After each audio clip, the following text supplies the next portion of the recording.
적극 행정에 임하고 계시는 과장님 반갑습니다. 오늘 저하고 드레스 코드를 맞추셨네요. 감사합니다, 항상. 오늘 그 예산서 살림가 26페이지 그 공동주택 임목 부산물 무상처리 지원 계획 관련해서 좀 질의 좀 드릴게요. 네. 내용에 보면 재난 대비 공동주택 취약시설이라고 되어 있죠. 네네. 실제 재난 상황이 발생한 상황이 있었어요? 처리가 잘 안 돼가지고 재난이 뭐 있었거나 그런 일이 실제 있었어요? 현재까지는 없었습니다. 없었어요? 그러나, 예. 그러나 문제성이 공동주택 같은 데는 녹지가 많다 보니까 네. 한번 전정한다든지 그러면 산림부산물이 많이 나오는 상태입니다. 그래서 이제 최근 들어서 경제가 열악해서 그런지 그 한쪽에다가 쌓아놓는다든지 그러든지 아니면 생활 폐기물로 이렇게 나가는 그런 요소가 많아서 쌓아놓으면 나중에 뭐 벌레가 생긴다든지 그 또 일부에서는 이제 소각 아주 작은 곳에서는 소각 행위가 좀 있고 그래서 그런 것들을 예방하는 차원에서 있기도 하고 그 저희들이 이것을 좀 그 전에 추진하는 것을 이렇게 공동주택으로 확대하게 된 계기는 산림청에서 미용 산림 바이오매스 정책을 추진하고 있습니다. 그 산림 미용 바이오매스라는 사업은 산림에서 나오는 산림이 원목을 이용하지 않는 병충해 방제에서 나오는 그 목재라든지 가지치기에서 나오는 부산물이라든지 이런 것들을 그 전에는 그냥 방치했었습니다. 근데 이제 이런 것들을 조금 재활용해서 재생에너지원으로 좀 활용을 하자. 끄집어내서 파쇄를 해서. 그래서 지금 그것을 추진하고 있는데 이런 저희 시에서 공동주택에서 이런 민원이라든지 그런 문제점이 많이 발생해서 그러면 이것을 우리 이렇게 미용 산림 바이오매스와 같이 연계해서 좀 추진을 해보자는 취지입니다. 저희들이 지금 나무은행에서 하고 있는 것은 시에서 하고 있는 가지치기 부산물이라든지 공공기관에서 사용하는 부산물에 한정되어 있는데 이것을 파쇄하는 것은 그 파쇄하는 업체하고 MOU 체결을 해가지고 그분들이 무상으로 파쇄를 하고 그 부산물은 가져가서 퇴비라든지 다른 용도로 활용하는 체계입니다.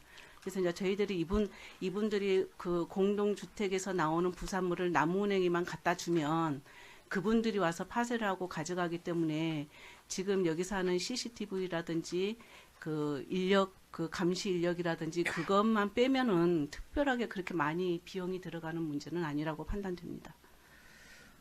우리 그동안에 질의한 것 중에 우리 과장님이 가장 길게 답변을 하신 것 같습니다. 우선은 그러면 그 바이오매스 거기에 대한 내용이 이 계획서에는 전혀 읽을 수가 없었어요.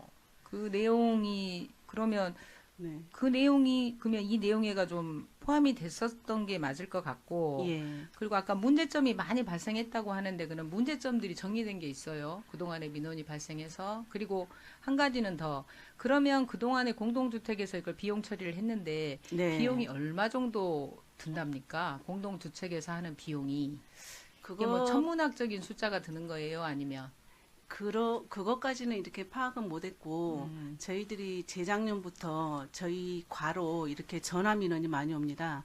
공동주택에서 이렇게 그 부산물이 있는데 시 나무은행에다가 이렇게 갖다 주면 좀 처리를 해줄 수 있지 않냐 그런 민원을 많이 받아서 저희들이 이것을 추진하게 된 계기가 됐습니다. 그런데 얼마 정도 예산이 드는지에 대한 것들은 확인을 해보지는 않았네요. 네, 맞습니다. 그러면 다른 지자체에도 이 사업을 하고 있는가요? 하고 있지 않습니다. 그럼 여수시가 유일하게 예. 이제 처음 해보는 건가요? 맞습니다. 그래서 올해 이제 시범적으로 추진을 한번 해보고 전국에 예가 없다고요. 아직까지는 그렇게 알고 있습니다. 그러면 이제 우리가 일반 주택단지 같은 데서도 공동주택만 공공재가 항상 들어간다라는 민원을 좀 많이 받아요. 그러면 단독주택이랄지 소규모 네. 주거지랄지 이런 것도 어쨌든 살림이 없는 것은 아니지 않습니까? 맞습니다.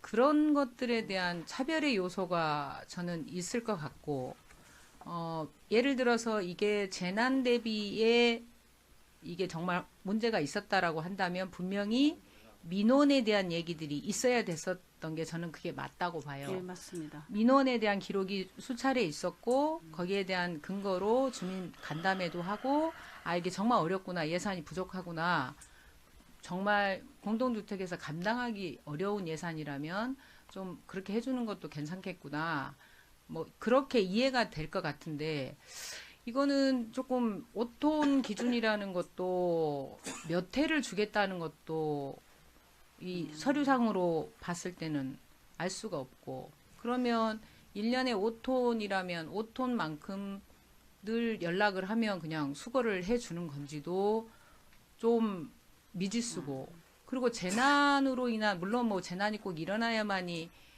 하는 것은 저도 그건 반대예요. 미리 예방을 할 수 있는 사업이라면 그건 얼마든지 가능할 것 같고 그리고 이것도 어쨌든 폐기물일 건데 공동주택에서 나오는 폐기물은 수거 업체들이 분명히 있을 것이고 공동주택에서도 비용을 지불하고 있을 건데 그걸 폐기물로 인식하지 않고 시가 이걸 무상으로 해주겠다고 하는 것도 좀 문제가 발생할 수가 있고 이게 민간에서 얼마든지 할 수 있는 비용인데 굳이 이게 공공재까지 투자가 돼야 되는 것인지에 대한 것들을 조금 더 면밀하게 검토가 좀 필요하지 않았을까라는 생각이 저는 드는데 과장님은 어떻게 생각하세요?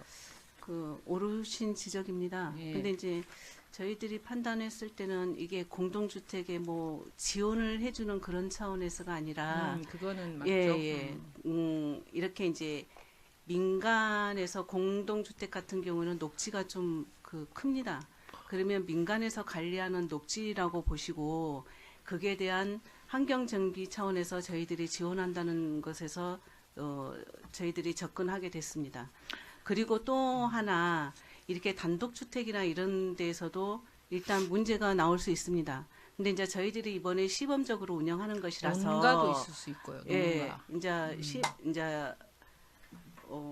실제로 처음 추진하는 것, 시범적으로 운영하는 것이라서 일단은 공동주택 같은 경우는 관리 주체가 명확하고 운영 방식이 있기 때문에 그 부산물을 나무은행까지 갖다 줄 수 있는 그 체계적인 것이 조금 있을 수 있는데 이런 단독주택까지는 아직 저희들이 그것이 아니기 때문에 일단 올해 시범적으로 한번 해보고 거기에서 이제 단독주택이라든지 그런 데까지 확대한다든지 그런 것은 지금 검토 추진 중에 있습니다. 그러면 이제 공동주택은 소규모든 대규모든 다 일단은 모든 다 것은 다 포함이 됐다라는 얘기죠. 예. 그리고 아까 말씀하신 5톤 미만으로 한 것은 저희들이 5톤 이상으로 했을 경우는 폐기물법에 의해서 신고한 후에 처리하게 되어 있습니다. 5톤 미만? 5톤 이상은. 이상은 그래서 이제 저희들이 그래서 기준을 5톤 5톤 미만으로 잡은 겁니다. 한다. 네네.